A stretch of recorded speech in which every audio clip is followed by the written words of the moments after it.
Tapos na to.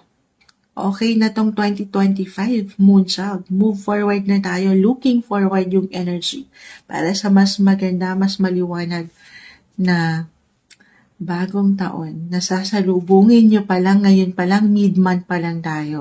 Why not? Kahit sa simpleng pagpaplano, paangatin nyo yan, huwag nyong pagdududahan ng inyong kakayanan. Narito po. Posibilidad akong nakikita pagdating sa ibang lugar, ibang bansa, international ang inyong mga kakayanan. World, guys, the world, completion, achievement, may pag-level up, may something recognition akong nakikita, buhay, karera, trabaho, pag-aaral.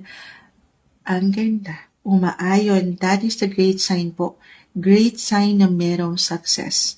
Alam ko matamis sa realidad ng buhay, guys. Kahit pare-pareho kayo ng sign as a Libra, magkakaiba po ang bawat isa. Okay?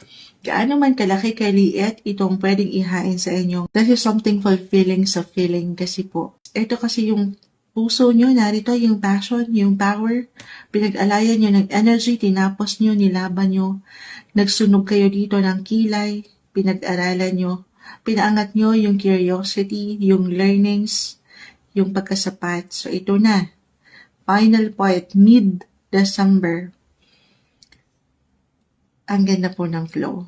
Something will end to make room for something new beginnings, magagandang bagong simulain para sa inyo.